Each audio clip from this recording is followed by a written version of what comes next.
You are in the house that loved Bill. Walt, baby, love. These are the top 25 hip-hop and R&B songs on the radio. Hey, if you don't know, Walt Baby Love is the big... Walter Shaw began his broadcasting career while serving as a paratrooper in the U.S. Army during the early 60s.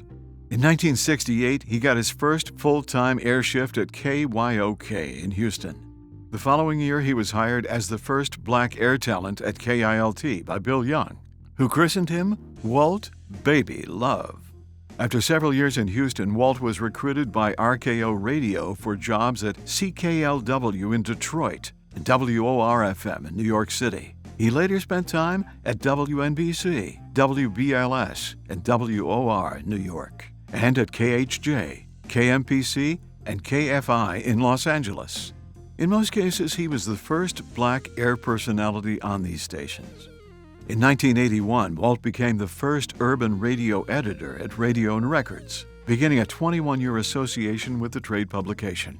Soon after, he launched The Countdown with Walt Baby Love, a syndicated radio program that remained on the air through 2011. Additionally, Walt hosted the Urban AC Countdown and Gospel Tracks, which is currently heard around the world. Walt was ordained in the ministry at the First House of Prayer in Chicago in 1997, later becoming an ordained deacon, and then an elder in the African Methodist Episcopal Church, assigned to the First African Methodist Church in Los Angeles. In 2022, Walt was inducted into the National Radio Hall of Fame. And today, we welcome Walt Baby Love to the Texas Radio Hall of Fame. Hello, Texas Radio Hall of Fame. What a day, what a day, what a day. God bless you. Listen, I'm not sure exactly what I should say, but I'm going to let the Lord lead me. This is really a prestigious honor.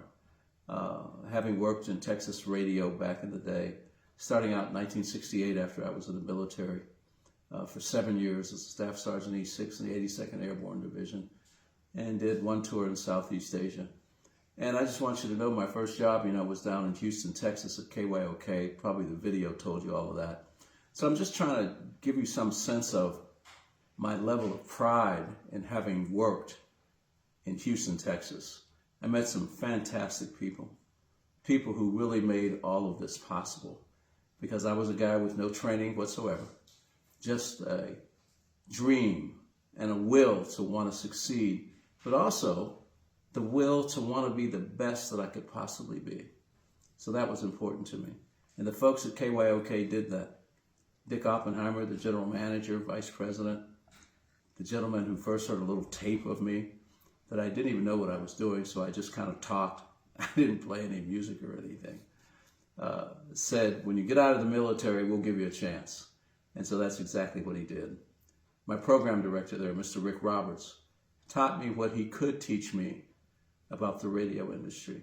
Brother George Nelson and many others, George Boogaloo Frazier, probably names you don't know, but I know.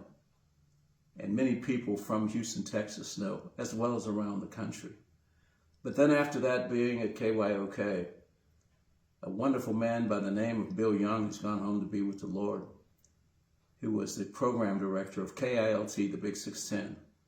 He and Vice President and General Manager Dickie Rosenfeld said, we want you. We see the ratings that are starting to happen. And for a long time, we just assumed you were a white guy because of your diction.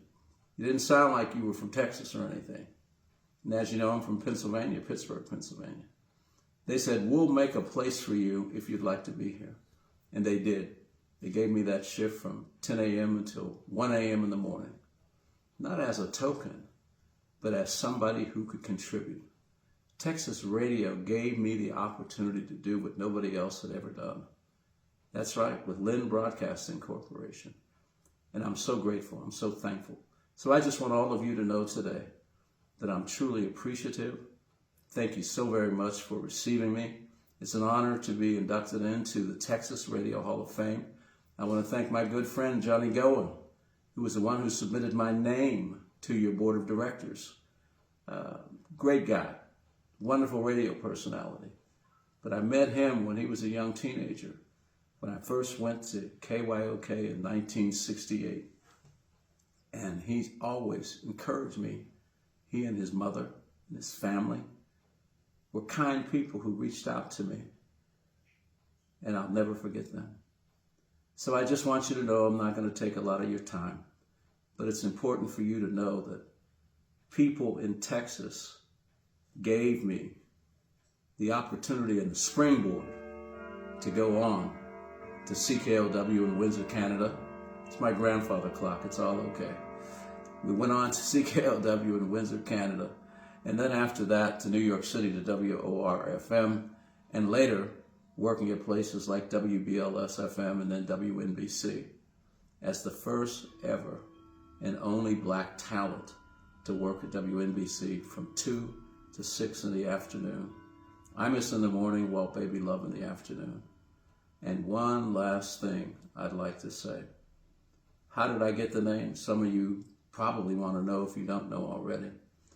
But my best friend, a guy that I didn't know, but I used to listen to on the radio when I was in Houston. Yeah, I'm talking about the great Steve Lundy, real name Jack Fauché, from Tyler, Texas, who did the 6 p.m. to 10 p.m. show at KILT, my favorite radio personality. Never thought I'd get to meet him, but when I got the job at KILT, I was following him. And he's the guy that gave me the name from the standpoint of this. There was another person at KILT by the name of Rick Shaw. So when I came to the station, Bill Young said, "What are we going to call you? You can't be Walt Shaw. We have another Shaw." I said, "Well, how about Love? Walt Love." I like that. I said, "You know, we need more love in this world. That's what's going on." And Bill said, "Okay, you'll be Walt Love." Well, Steve one night was playing the song Baby Love by the Supremes, Diana Ross and the Supremes. And he said it on the radio. He said, "You know what, that's Diana Ross and the Supremes, but coming in here at 10 o'clock is our own Baby Love. Walt Baby Love will be here." He said, "Why don't you listen to him?" As you know, that's called a cross plug. Well, anyway, that's how the name Walt Baby Love came. That's how the name Walt Baby Love came about. So the bottom line is, we're Walt Baby Love. Thank you, Texas Radio Hall of Fame. Thank all of you. And hopefully I can come visit sometime. The only reason I'm not there, I'm sure that I told you, my daughter's getting married and we're down in Cabo San Lucas, down in Mexico for the wedding. So anyway, God bless you all. Thank you for this honor. Keep on doing radio, because radio's not dead. We're alive, and we can make people stay alive.